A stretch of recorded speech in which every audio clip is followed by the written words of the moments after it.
오늘은 이제 거짓 안전에 속지 말라. 거짓 안전에 이제 속는 사람들이 많다는 거죠. 여러분, 우리들의 모든 사람들은 안전을 이제 갈망합니다. 미래에 대한 안전. 그래서 이제 경제적으로 힘들 때 내가 어떤 한 집사님에게 요즘에 자꾸 이렇게 돈에 대한 이야기를 많이 합니까? 했더니 돈이 예전처럼 벌어지지 않는 거예요. 그래서 돈을 잘 쓰시고 잘 섬기는 일을 했는데 돈이 없으니까 위축되고 이제 여러 가지 많은 것이 이제 순환이 일어나지 않을 때 조급함이 생긴다고 하더라고요. 여러분, 직장을 구하고 수없이 이제 우리 삼성 노조 같은 걸 볼 때도 인간의 집단 이기적인 모습들을 어마어마하게 보지 않습니까? 그 안에 또 불공정이 나타나서 또 하는 것들을 볼 때 여러분, 우리가 결혼을 왜 했을까요? 안전해지기 위해, 좀 더 안전해지고 안정되고 싶다, 이런 마음이 있지 않습니까? 국가, 또 건강, 이런 사회적인 지위, 이 모든 것은, 직장을 구하는 모든 것들도 미래에 내가 아이가 안전해졌으면 좋겠다, 이런 것들 때문에 우리는 공부를 시키고 이렇게 하죠. 좀 더 안전해지고 싶은 거죠. 근데 이것은 되게 자연스러운 인간이 갖고 있는 욕구입니다, 할 때. 그러나 많은 사람들이 독립과 자급자족을 외치면서도 자신들이 본래 완전히 안전할 수 없음을 인간은 본능적으로 다 알고 있어요. 그것이 끝없는 이제 장기 근로 계약, 교수들도 교수직을 연장하고 계약직을 연장하다가 그 연장된 그 횟수가 이제 정년이 보장될 때 안심을 주는 거예요. 정년 때까지는 잘리지 않는 그 안전. 이런 것에 대한 집착이 있죠. 여러분, 사업을 하거나 우리가 뭔가를 할 때 요즘에 주식에 돈이 몰린다고 하죠. 주식. 코인, 잡코인이 아니라 비트코인이나 이더리움 같은 이게 묶어둔다고 하잖아요.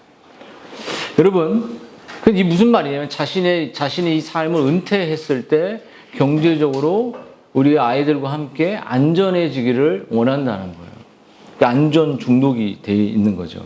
그래서 자신을 보호하기 위해서 도난 경보기나 정말 여러 가지 안전 장치를 이렇게 생각하는데, 제일 중요한 것은 우리의 삶의 영원한 영적인 그 안전을 사람들은 바라보지 않는다는 거죠. 영적인 안전.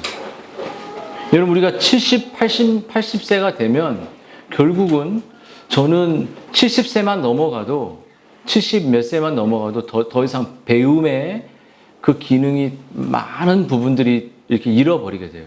세포들이 죽고. 근데 여러분, 사람들은 천국과 지옥을 제가 이제 운동하고 물리치료사가 27살인가 6살인가 되는데 눈치가 크고 그래요. 근데 맨날 베트남도 가고 일본도 가고 또 일도 하고 막 그래요. 근데 죽으면, 그러니까 물리치료하면서 1시간씩 물리치료하면서 자기 얘기를 하죠. 목사인지 아니까. 죽으면 끝날 거 아닐까요? 그런 생각들을 자기는 어릴 때 교회도 다녔지만 그런 생각을 많이 한다는 거예요. 끝일 거다. 아니면 죽고 나면 더 좋은 환생에서 좋은 삶이 열릴 거다. 다 안전에 대한, 죽음 이후에도 안전에 대한 것에 우리 애들의 마음속에 있다는 거죠. 그래서 정말로 어떻게든 죽음 이후에 심판이 있으면 안 되니까 이 심판을 피하기 위해서 사람들은 자신의 만든 사상과 자신의 만든 그러한 이름들을 펴서 교회 안에 그것을 이단들도 그렇고 집단주의를 만들어서 그 안에서 안정감을 만들어요. 안정감. 내가 너의 자녀를 구원시킬게. 내가 너의 자녀를 이끌게. 이렇게 말하면 상당히 안정감을 느낍니다. 당신의 남편 바뀔 거야. 이렇게 하면은 안정감을 누린다는 거죠. 정말 하나님이 바꾼다고 해야 되는데 목회자가 할 거야, 이렇게 말해버리는 거예요. 여러분, 어제 며칠 전에 제가 통화를 했는데, 그 동생인데 미국에서 같이 MDB 그 친구 공부한 친구인데, 비브리칼 신학교에서 기숙사도 같이 쓰고 우리 아내도 알 친구인데 40대 초반입니다. 초반. 애도 둘 낳았는데 귀국을 했어요. 그리고 물어보니까 갑자기 이제 그 친구가 생각나서 전화를 그 어머니한테 했는데 간암 말기라고 하더라고요. 간암 말기인데 서울대 병원에서 이미 치료를 포기했대요. 그래서 진통 마약 주사를 정말 4일치를 줬는데 4시간 만에 다 맞았다고 하더라고요. 그러니까 이제 죽음이, 그 아버지가 그걸 생각하면서 먼저 돌아가셨어요. 지난달에. 너무 자식이 죽을 걸 보고 죽질 못하니까. 여러분, 그래서 인간은 수없이 그렇게 우리 젊음도 건강할 것 같고 모든 걸 건강하지만 결국은 체념이 되는 거예요. 목회자들 체념이 되고 그냥 두려운 거예요. 만약에 누군가 우리의 목회자 가정에 먼저 떠나버렸어. 그러면은 애들을 어떻게 먹을까요? 그것부터 벌써 걱정할 거 아닙니까? 그런 두려움이, 우리에게 안전하지 않다는 두려움이 삶 속에 있는 거죠. 그래서 인간은 이런 철학을 만들어서, 그것은 집단이든 개인이든, 인간은 선하고 하나님은 선하기 때문에 절대 인간은 심판받지 않는다. 그런 영적인 부분에서 인간은 끝없이 그러한 사상을 만들어낸다는 거예요. 그래서 또 한 가지는 그런 왜곡된 사상을 또 한 가지 만든, 율법주의처럼 이렇게 하면 하나님 잘해줄 거야. 이렇게 하면 나를 지켜줄 거야. 이렇게 하면, 이런 율법주의적인 형태가 오늘 바울이 지적하고 있는 모습이죠. 그래서 여러분, 그래서 사람들은 이렇게 마지막까지 인간은 선하고 하나님은 사랑의 하나님이기 때문에 절대 인간은 심판이 없어 라고 말하고, 다양한 율법주의적인 형태를 통해 이렇게 하면 하나님 이뻐하실 거야. 이렇게 하면 하나님 벌 안 해. 이렇게 하면 내가 하나님 잘해줘. 이런 식으로 교회 안에 얽매이게 해서 정말로 끝없는 어거지 안정감을 우리는 스스로 조장하는 게 아니라 내가 그 안정감을 원한다는 거예요. 결국은 이렇게 하나님 잘 보이면 하나님 나를 지켜줄 거고, 이 지상에서도 내 영혼도 지켜줄 거다. 근데 여러분, 복음은 무엇이라고 말하냐면 이러한 거짓된 안정감이 다 허구라는 사실을 경고하고 드러내는 게 복음의 목적이라는 거죠. 여러분, 이 집이 불이 났어요. 아이들이 지금 주아가 막 빨간불에 가고 있어요. 그럼 어떻게 하겠습니까? 주아야 일로 와 이렇게 할 거 아니면 막 소리칩니까? 그리고 뛰어갑니까? 안 뛰어갑니까? 뛰어가겠죠. 버스가 막 오면 내가 탁 부딪혀서 주아를 막으려고 하겠죠. 그렇잖아요. 다급한 거. 이 복음은 이런 다급함을 가지고 해야 되는데 여러분은 다급함이 없어요. 아이들이 말씀을 읽었는지, 아이들이 기도했는지, 아이들이 어떤 삶을 살았는지, 지체가 어떤 걸 했는지, 이런 긴장감과 다급함은 늘 없는 거. 구원을 따놓은 당상이 되어 있기 때문이죠. 여러분, 오늘 이 본문은 우리에게 기독교 안에 들어있는 것 자체가, 교회 안에 있는 것 자체가 절대 구원이 아니라는 사실을 사도 바울이 명백하게 증거를 하고 있어요. 그럼 여러분 볼까요? 여러분, 사도 바울은 너희가 유대인이라는 사실, 선택받았다는 사실, 말씀을 갖고 있다는 이 사실이 네가 구원의 확신, 구원의 영원한 안정감 속에 있지 않다는 사실을 사도 바울이 증거하고 있습니다. 이것은 남의 이야기가, 현대판 우리들의 이야기라고 말할 수 있죠. 사도 바울은 첫 번째 무엇을 지적하냐면 기독교가 가지고 있는 이 전통이 정말로 구원의 증거라고, 너희들이 영원히 이것을 전통을 지키고 있는 이 개혁주의적인 모습을 갖고 있는 것이 너희들이 영원히 안전한 것이 아니다라는 것을 드러내줘요. 두 번째는 사도 바울이 무엇을 지적하냐면 너희들이 지금 배우고 있는 이 지식이 웨스트민스터 신앙 고백서든 대유리 문답이든 예수님 모범이든 이 지식이 너희를 안전하게 하진 않아. 이 지식을 추구하는 것 자체가 너희들에게 영원히 안전하다고 말하는 것이 아니라는 거죠. 또 한 가지, 할례라는 그런 기독교 의식들을 교회에 가는데 행하는 것 자체가 너희들에게 영적인 천국에 보장되는 안전이 아니라는 것이요. 여러분, 하나씩 한번 살펴볼까요? 여러분, 기독교 전통이 주는 이 거짓 안전을 우리는 조심해야 됩니다. 여러분, 우리는 여기에 정말 소유리 문답도 하고 웨스트민스터도 하고 개혁주의라는 표방을 많이 해요. 개혁교회, 이걸 뭔가 대단한 것 같이, 이렇게, 개혁교회 아니면 안 됩니까? 웨스트민스터 신앙고백서 안 하면 안 됩니까? 안 해도 됩니다. 중요한 건 자기가 이런 것을 하고 6개월 지나고 멸해서 이렇게 해서 정식 교인이 되었다는 사실이 여러분이 심판날에 구원을 보장해 주지 않는다는 것이에요.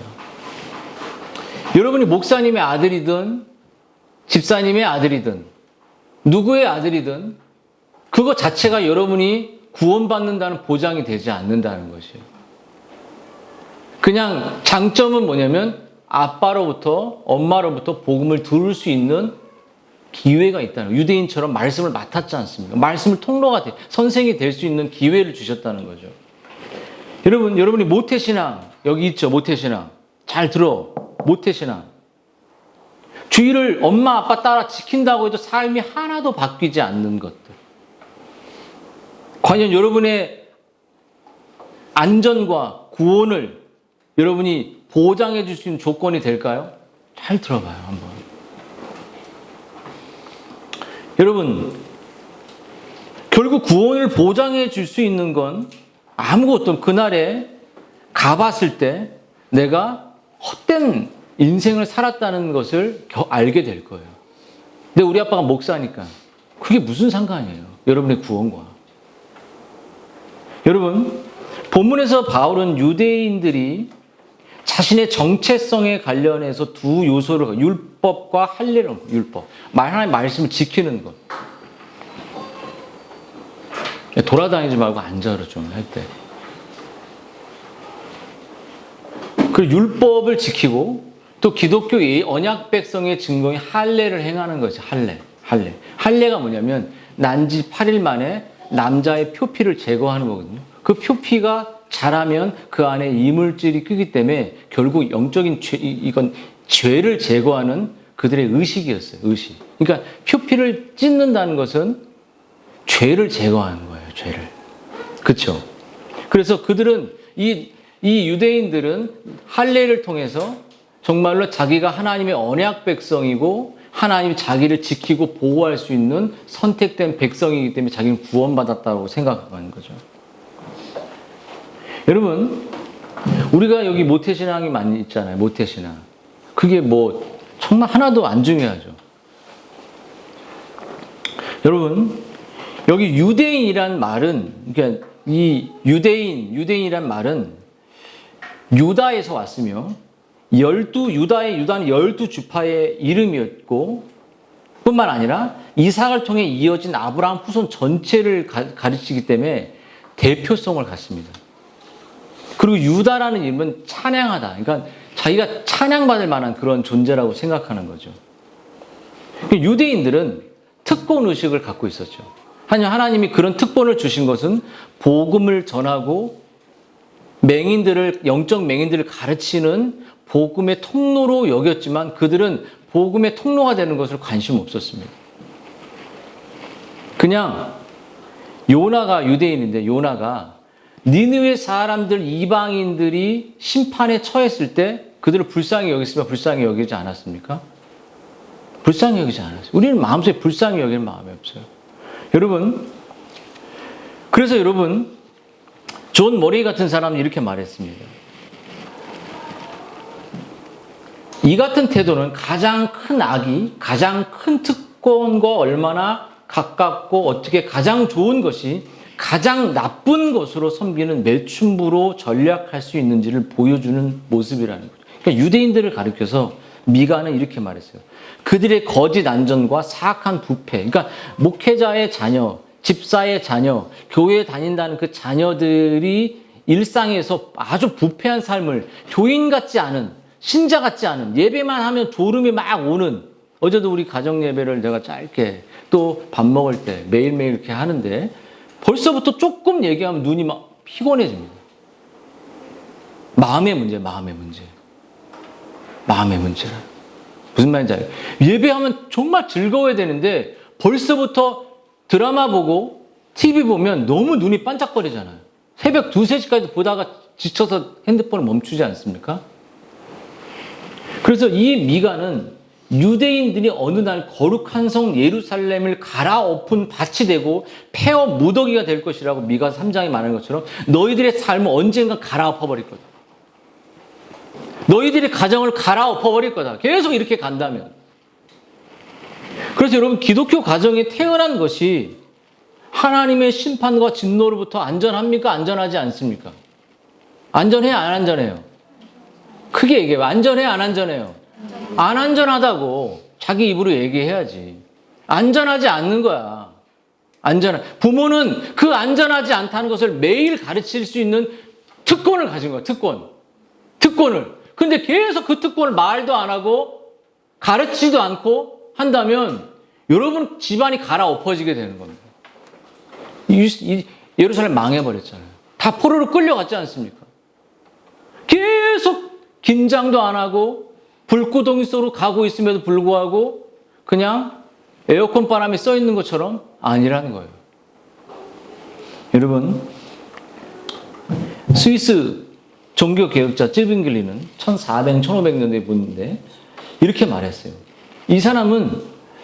이분은 신자들의 자녀가 유아기에 죽으면 기독교 안에, 언약 안에, 그러니까 우리가 다 세례 받잖아요. 그 언약 백성이에요. 할례 받잖아요. 언약 백성이에요. 하나님의 선택한 백성이라는 거. 이 백성 안에 있기 때문에 어린아이가 죽어도 구원받는다고 말했습니다. 그러나 여러분, 불신자의 자녀가 유아기에 죽으면 구원받지 못한다. 그러니까 교회 안에 들어오면, 장로교회 교회 안에 들어오면 구원받는다고 스빙글린 얘기한 거예요. 반대로 여러분, 청교도 존 오웬은 다른 논리를 갖고 있습니다.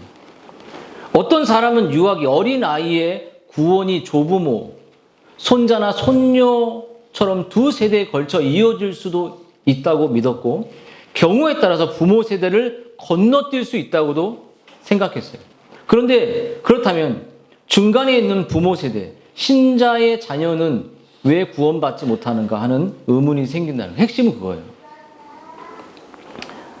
조부모는 신앙이 있음에도 손자, 손녀도 그 믿음의 영향으로 구원받을 수 있다고 보지만 그 사이에 부모 세대는 구원받지 못할 수도 있다고 말함으로써 오웬이 이 비약을 말하면 그게 말이 되냐는 거예요. 다 세대들이 이 공동체 안에 와 있으면 구원받아야 되는데 오웬은 스빙글리의 말을 반대로 생각하고 있는 거예요. 여러분, 성경에 따르면 여러분, 한 사람이 기독교 가정에서 자라고 기독교 환경에서 훈련받았다고 해서 이러한 유산으로부터 구원받는 것은 아닙니다. 이러한 유산 자체가 여러분, 기독교의 어머니의 기도가 유산 자체가 의미가 있지만 여러분, 세례나 어떤 기독교 의식도 그 자체가 어떠한 영적인 유익을 갖거나 주지 못할 수 있다는 것이에요. 왜냐하면 여러분, 우리가 세례를 받고 우리가 어떤 의식을 할 때 성령께서 그 영혼을 변화시키고 거듭나게 하지 않으면 그 의식은 아무런 의미가 없는 거예요. 그 말씀이 오늘 그 이유가 여기에 나와 있습니다. 그러므로 여러분, 첫 번째 우리가 기억해야 될 그 기독교의 가정에 있는 것이 구원이 담보되지 않았기 때문에 여러분의 온 가정은 아직은 구원이 담보되어 있지 않다는 거예요. 구원에 대한 소식을 불신자의 엄마 아빠보다 더 많이 들을 수 있는 특권만 있는 거죠. 두 번째, 여러분, 이 유대인들이 가지고 있었던 것은 성경의 지식. 여러분, 율법을 아는 지식을 배우고 있는 것, 그다 알고 있는 것이 구원이 아니라는 것이에요. 여러분, 17절에 율법을 의지하여 이런 말하죠. 이 율법은 구약 성경을 말하죠. 여러분, 유대인들은 이 율법을 의지하여라고 말한 것처럼 율법에 정통했던 사람입니다. 율법을 소유했던 사람입니다. 율법을 알고 있는 사람들이었어요. 하나의 말씀이 무엇을 말하고 있는지 알고 있어요. 근데 여러분, 말씀이 무엇하고 있는지 모르지 않습니까?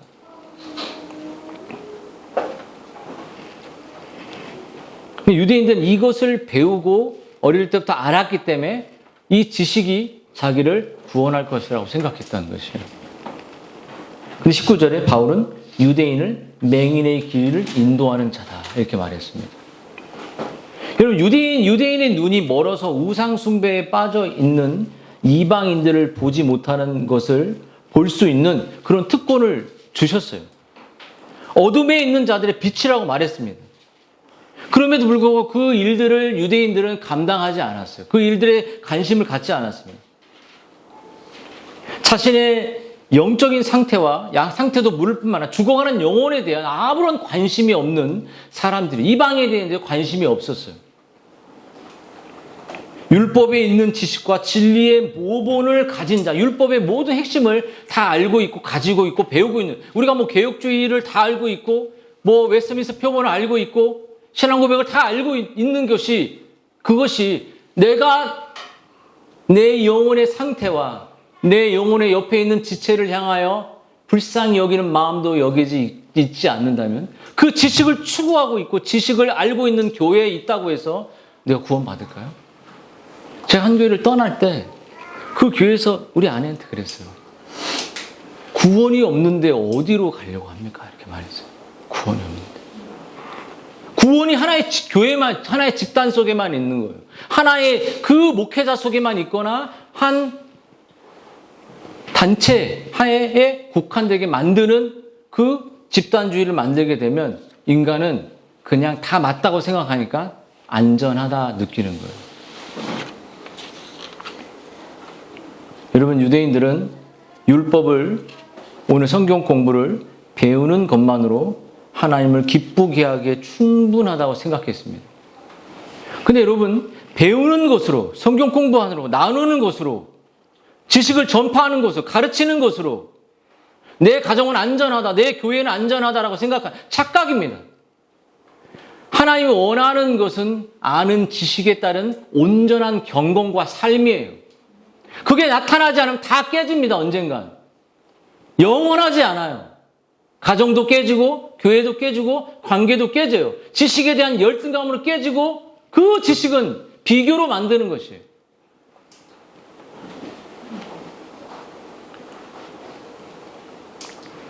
여러분, 정말 한번 물어보세요. 여러분이 알고 있는 이 지식이, 여러분이 알고 있는 단체가, 여러분이 알고 있는 관계가 결국 여러분의 가정과 우리 교회에 유익합니까?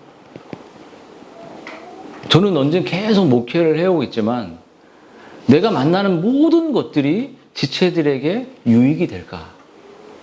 체육대회를 우리가 어디 가잖아요. 그러니까 미자립 교회들이 모여 체육대회 할 때 지체들이, 아이들이 그래도 세상의 놀이보다 여기가 낫겠다 생각하면 가는 거예요. 항상 공동체입니다. 공동체. 아이들, 지체들. 항상. 내 모든 것이, 그리고 내 가정, 아이, 여기에 연관이 안 된다면 의미가 없는 거예요. 내 삶에. 우리는 끝없이 뭔가를 즐겁고 뭔가를 탐닉하고 싶고 알아가고 싶죠.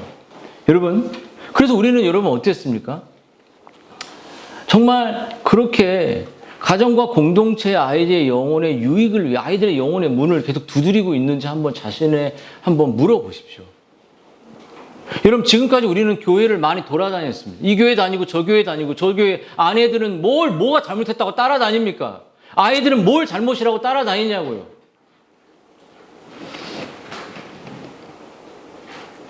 여러분, 그래서 우리는 정말 우리의 배움이 우리의 공동체와 영혼을 향하여 나아가고 있는지, 정말 개혁신학자들이 보여줬던, 청교들이 보여줬던 그 경건, 길리스피 같은 사람이 보여줬던 그 젊은 나이에 정말 총대로 나가면서 그 하나님의 진리를 수호했던 그 경건, 그의 기도.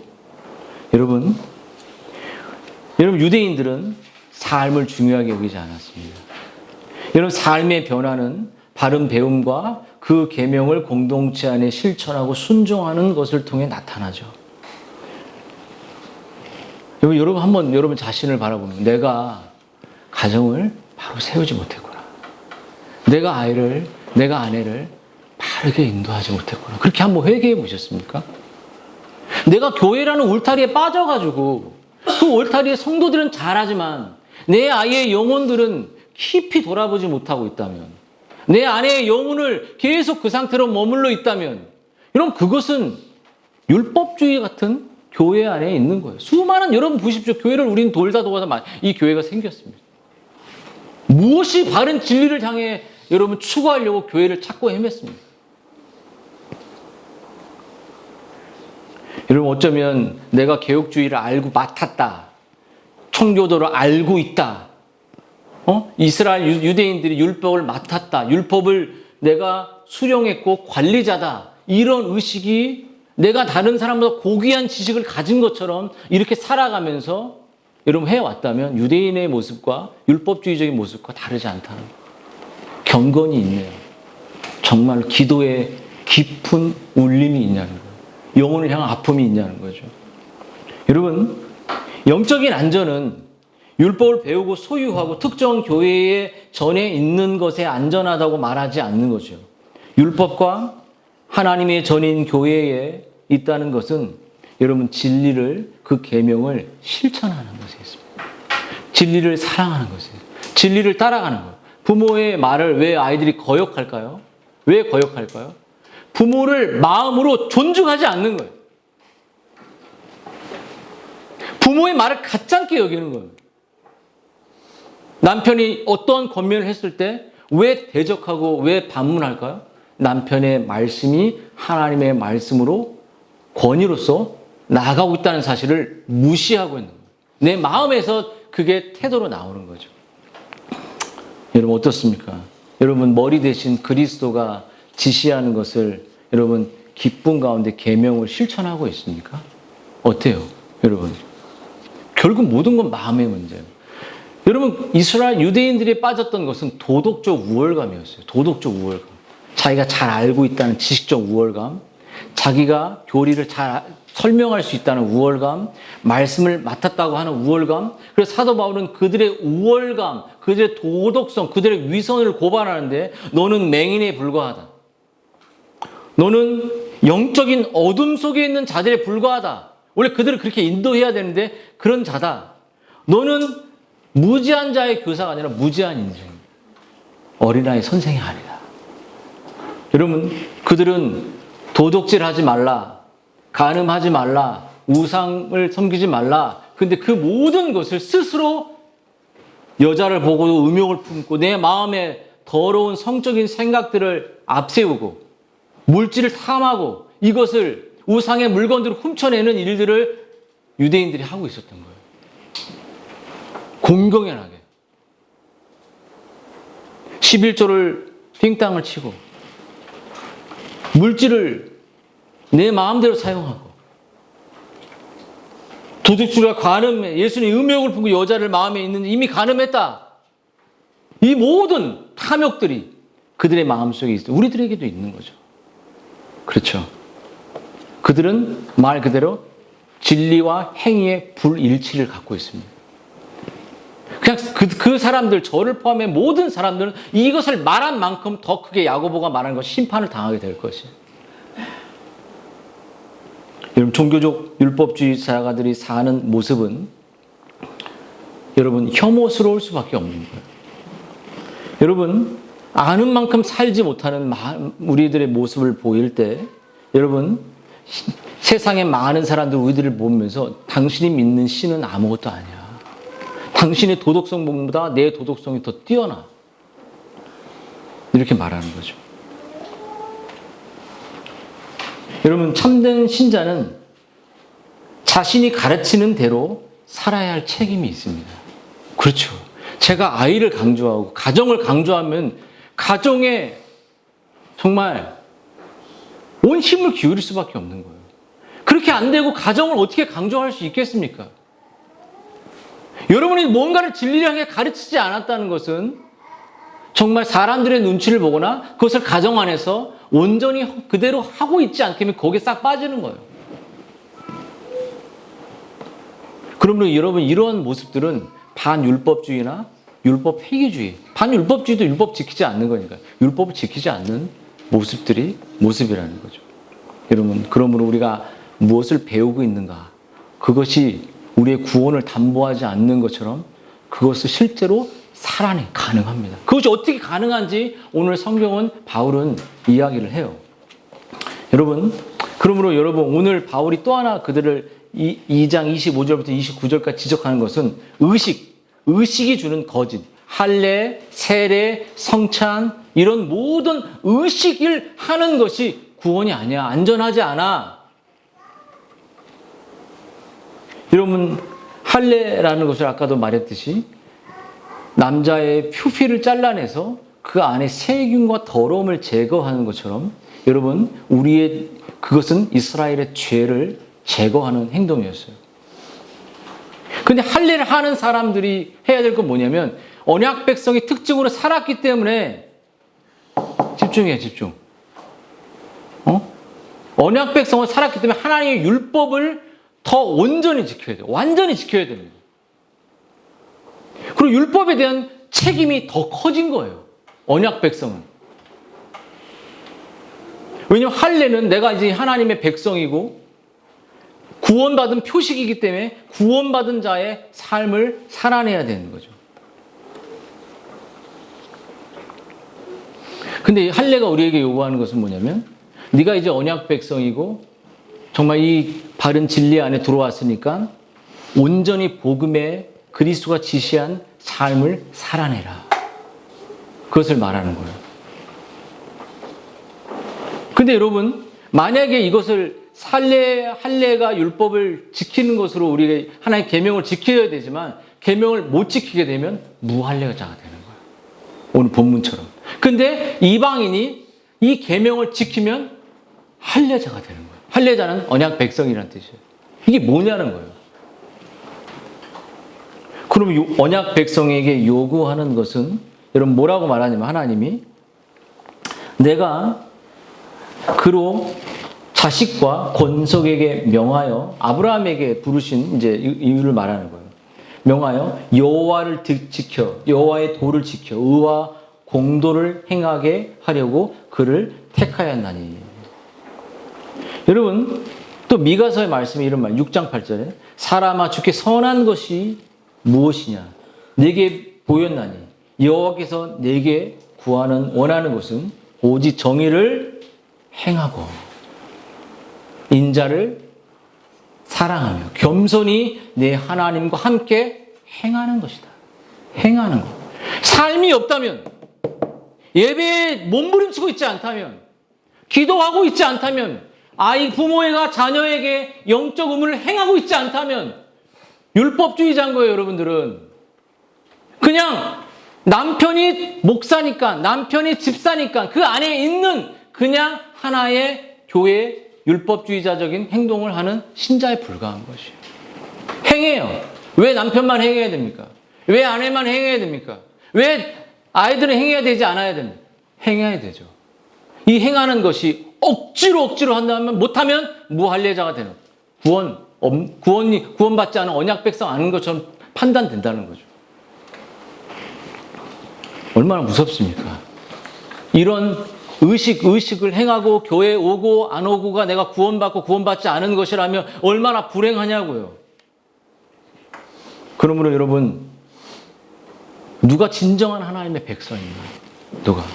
누가 진짜 하나님의 백성인가? 그것은 뭐냐면 할례라는 외적인 표지는 결코 우리들의 영원한 교회 안에 있다는 것은 세례라는 것은 유아세례라는 것은 어떠한 성찬이라는 것은 우리의 영혼을 보장할 수 있는 근거가 아니다라는 거예요. 그렇다면 이제 남는 게 뭐냐는 거예요. 누가 진정한 유대인이냐는 거예요. 누가 진정한 거듭난 신자라는 28절 29절을 한번 읽어보겠습니다. 같이 한번 28절 29절 자 집중해서 다 한번 읽어보겠습니다. 시작. 무릇 그래서 유대인이 아니요 그래서 육신의 할례가 아니니라. 오직 이면적 유대인이 유대인이며 할례는 마음의 한치니 영에 있고 율법적으로에 있지 아니하는 것이다. 예. 실체는 사람에게서 아니요 하나님에게 있습니다. 예. 여러분 이 말이 무슨 말이에요? 할례는 표면에 있지 않고 내면 속에 있다는 거예요. 정말 내면. 여러분 율법 조문은 헬라어로 정말 글 편지 문자를 의미하는 그라마라는 단어지만 이 영은 푸뉴마 성령을 이야기합니다. 그게 무슨 말이냐면 율법을 행하는 것으로 우리가 교회 나오고 헌금하고 이런 것으로 우리는 하나님을 기쁘게 할 수 없고 구원받은 신자의 삶을 살 수 없다는 거예요. 근데 여기 뭐라고 말하죠? 영은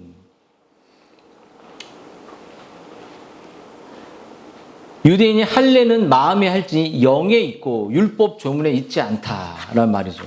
여러분 무슨 말이냐면 여러분 우리가 하나님의 백성으로 살고 언약 백성으로 신실하게 사는 것은 율법을 지켜서 정말 구원받고 하나님의 백성으로 안전하게 되는 그런 삶이 아니라 정말 어떤 자가 하나님의 참 유대인이냐라고 말할 때 구원받은 자라고 말해 이방인이나 유대인이 아니라 그 최고 대상은 뭐냐면 그 내면에 할례가 우리의 표피를 찢자 거기 피가 나오죠. 아파요 안 아파요? 아프죠.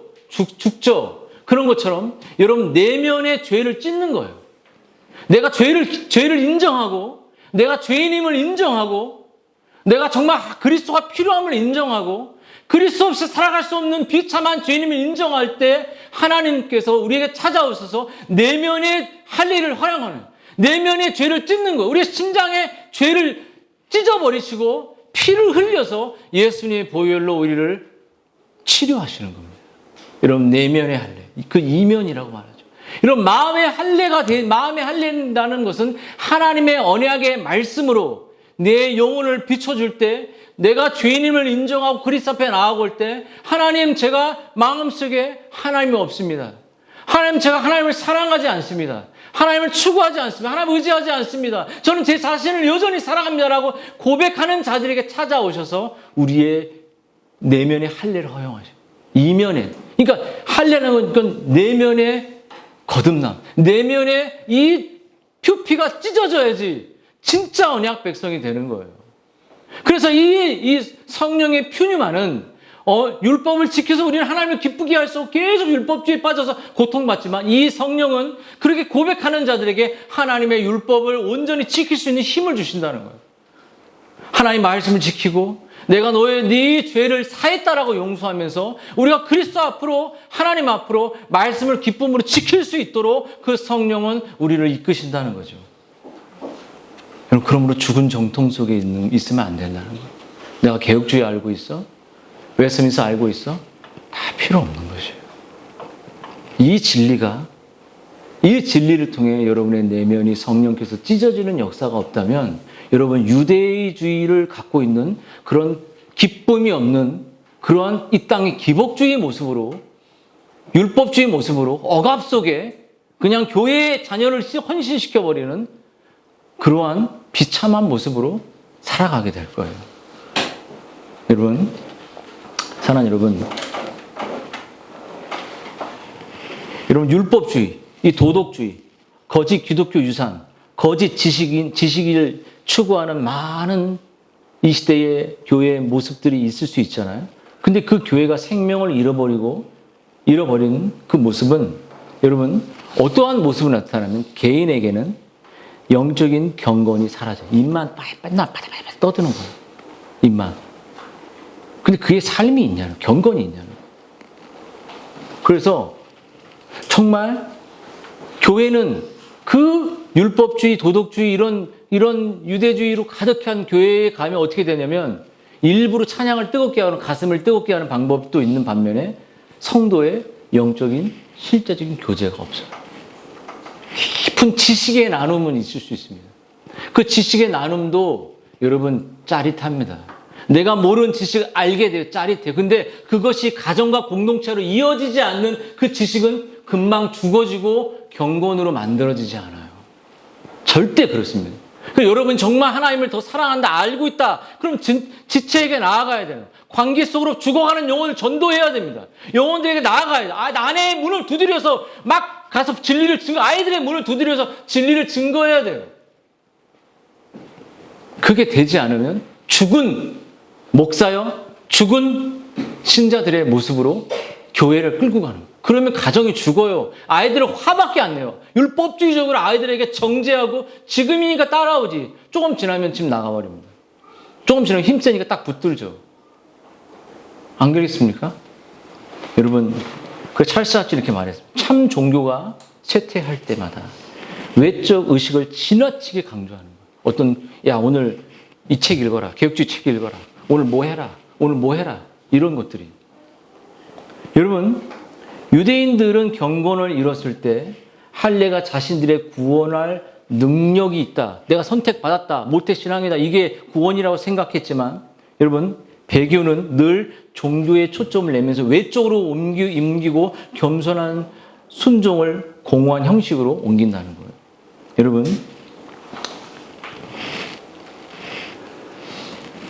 우리는 다 어쩌면 옆길로 샌 삶을 살고 있는지도 모릅니다. 여러분, 모든 도덕주의든 모든 율법주의든 결국 여러분 교회가 우리 가정이 살아가려면 하나님의 은혜가 필요합니다. 은혜가 뭐죠? 내가 깊은 죄인이라. 하나님, 나 아무것도 할 수 없습니다. 아무것도 아이들에게 할 수 없습니다. 아무것도 할 수 없습니다. 하나님 앞에 엎드려 주님을 의지하는 것이죠. 그래서 주께서 하나님의 말씀을 통해 우리의 영혼을 바꾸는 것이죠. 여러분, 교회 안에는 우리의 만날 때는 바리새인도 있을 수 있고 가늠한 여자도 있을 수 있고 정말 부도덕한 사람도 우리 교회 안에 여러 사람이 존재할 수 있어요. 어느 사람이 더 하나님의 합한 사람일까요? 어느 사람이 더 구원받을 수 있을까요? 어느 사람이 좀 더 정말 구원에 합당한 모습일까요? 그것은 여러분, 성경이 말하고 있어요. 건강한 자에게 의사가 필요 없는 거예요. 병든 자. 내가 병들었어요. 내가 죄인이에요. 주님 필요합니다. 여러분, 이런 사람들 정말 내가 주님이 나를 치료해 주세요. 주님, 저의 율법주의적이고 저희가 주님께 잘 보이려고 해서 뭔가 이 세상을 살아가려고 했던 저의 그런 모습들, 온전한 경건을 상실하고 그냥 어떤 일만을 해서 직분을 감당했던 이 모든 것들을 하나님 기뻐하지 않는 것입니다. 여러분, 이런 모습이 나갈 때 우리 안에 우리가 거듭날 때, 변화될 때 어떤 마음이 생길까요? 이타적인 마음이 생기는 거예요. 동생을 이해하는 마음, 형을 이해하는 마음, 아내를 이해하는 마음, 그런 복음의 공감성이 공동체 안에 사랑이 생기죠. 그래서 여러분, 바울은 진리를 말하면서 하나의 율법을 아는 지식은 사람을 구원하는 능력이 없다고 말합니다. 그리고 하나님의 말씀의 조문, 율법은 참되지만 그러나 그 율법 조문, 이 성경이 말하는 율법은 좀 신자의 마음에서 일하시는 하나님의 영과 성령 하나님의 말씀의 적용을 통해 우리의 영혼을 거듭나게 하는 통로가 되지 않는다면 그것은 그냥 율법을 따라가는 모습밖에 되지 않는. 그래서 오늘 정말 마지막 바울이 칭찬은 하나님께 있다라고 말하는 것은 율법의 모든 조항은 땅을 향해요. 사람들에게 잘 보고 사람들에게 인정받고 사람들에게 관심을 받고 사람들이 어떻게 보는 것에 있지만 칭찬이 하나님께 있다는 것은 거듭나게 될 때 우리의 마음이 어디로 가죠? 하늘을 향하게 돼요. 그리스도를 향하게 됩니다. 하나님이 보시는 하늘의 칭찬은 하나님의 손길을 바라보게 된다. 이게 거듭난 자의 모습이에요. 칭찬이 하늘로부터 있는 거예요. 칭찬이 주님께 있는 거예요.